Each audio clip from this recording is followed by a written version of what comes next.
How's it going, y'all? My name is Mick, and I apologize for the lack of interest I have in doing this video. It's like my eighth time trying to record this thing. Um, YouTube, thank you very much for putting in record functionality.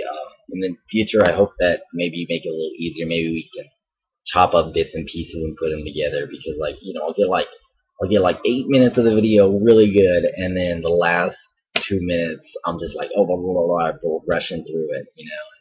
And so hopefully I get it right this time. As I said, my name is Mick. I'm almost a graduate of Washington State University. I got one more semester to go. And I'm just chilling here this summer in Pullman, Washington, Eastern Washington side. And I just got done with my summer web programming job, which went fairly well. Got my money, got my experience, and I just got done with it. And boredom is setting in like super quickly and super heavy. And so um, it was when this boredom really started that I decided it'd be really cool to start, writing some notes about the thing that I enjoy on Facebook, of course. Writing some notes about video games because that's like the only my few expertise, as you can say. And slow like it started as like just thoughts on video games, but then when I when I went to actually write about it, I'm like, well, actually, all my thoughts on video games are actually in the realm of fighting games because that's basically all I play. And so I decided to switch it to fighter game philosophy, which is kind of where it's at right now. And so I was writing these notes, but unfortunately, Facebook's notes functionality is kind of shitty. Actually, it's really shitty, and I advise all of you guys, if you're going to compose anything long, um, don't do it on Facebook notes. I mean, write it on Word, then copy and paste. Be a smart student. Don't be me. And so, anyways, it like happened 3 times. Like I'd write something for like 2 hours, and then I'd erase, and so I just decided to pack up and be like, I'm just gonna go where I believe there's a much larger audience for something like this, YouTube. So, if you guys are watching this, I hopefully I'm right. And so basically, I moved shop here, and this is going to be where I'm going to host my new fighter game theory, I guess, series. Bunch of different episodes I have planned out. I'm going to try and release them on a weekly for now, and then maybe like a monthly thing, depending on like how busy I am. But it's going to be, I believe, a really good series, and hopefully we can all learn something from each other, something from just the thoughts that go on over here. I think it's essential that before you understand the mechanics of a specific game, you understand the underlying mechanics of its genre, and that's kind of what I aim to look at with this series. Is just since I'm doing fighting games, like what are the underlying concepts that you have to understand?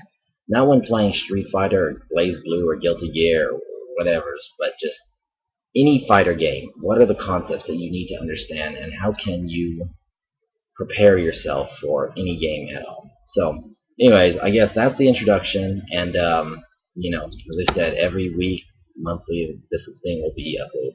So, jumping onto this will be the first episode then, and I believe it's called the 3 Stages of Action, and these 3 stages of action are fairly, I guess, an easy concept to grasp. It's the action phase of the offensive position, you have the defensive position, and then you have the neutral position. Those are 3 different action phases, in my opinion. I kind of just made up the word, but basically it's used to sum up those 3 positions. So the idea with this episode is to just look at those 3 main positions because those positions are encountered in each and every fighter game, no matter what. Like, there's no in my opinion, I don't think there is any other position to be in except for those 3. And so, analyzing those 3 positions as a whole is a really good idea.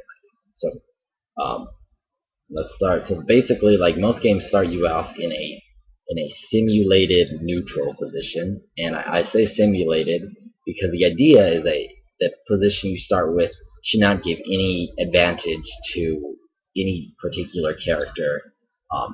Obviously outside of the realm of the character specific properties that give them an advantage, and that's the idea with like the starting position. So Street Fighter, they do a pretty good job. Like they'll start you about 4 character lengths apart, 3 character lengths, and widths, and that's really good because most characters don't have a poke that long, and if they do, you can be ready for it because you just know the character matchups. But one hilarious example of a really simulated neutral position is my favorite game, Smash Brothers Melee, top of them all.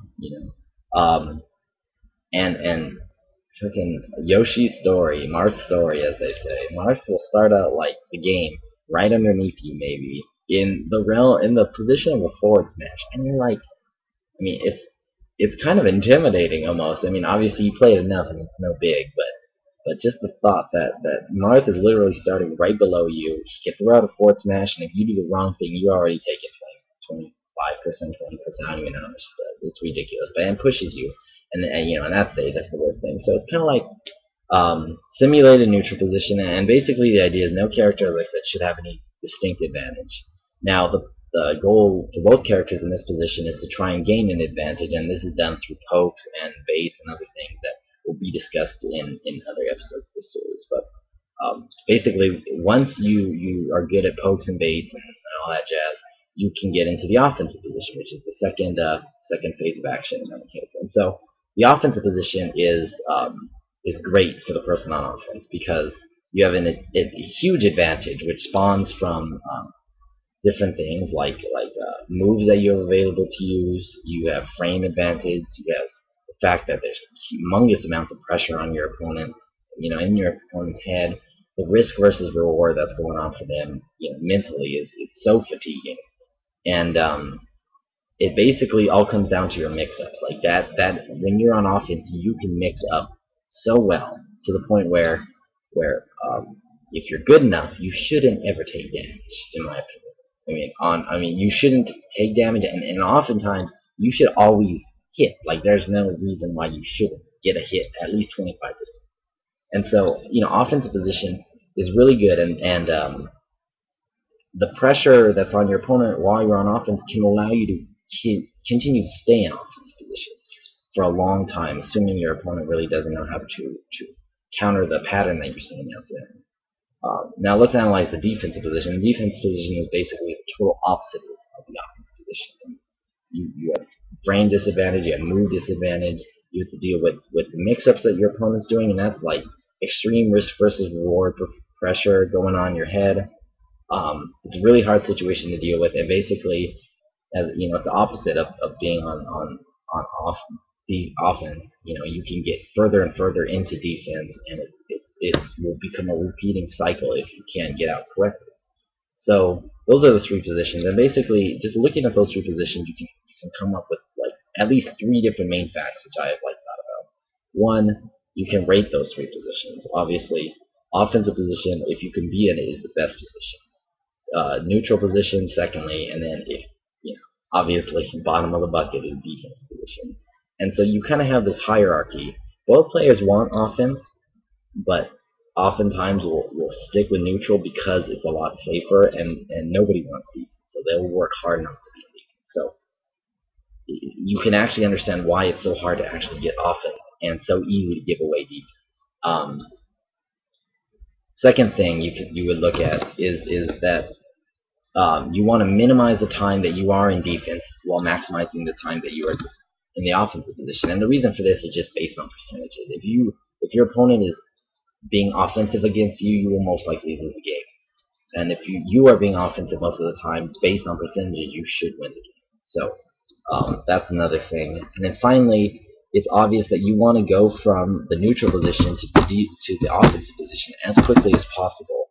And then if you are in defense, go from the defensive position to the neutral position as quickly as possible. And those are two areas that you really need to practice, in my opinion. No matter what game you're on, it's just, I'm in defense, how do I get out of this? And I'm in neutral, how do I get on that guy's ass? No homo. No homo. Anyways, so those are three obvious things, and there's obviously much more that can help you be thought of. Those are just three starting things that I like to leave you guys with today in this first episode. And so, basically, from here, the next episode, we'll go into how how being in either of those three positions can actually work to your advantage or against you, and what you should be considering when in each of those three different positions. So, anyways, I got like 10 seconds left. So, thank you very much for watching this first episode, and in about a week, I'll be back with the next one. So, catch y'all later. Peace.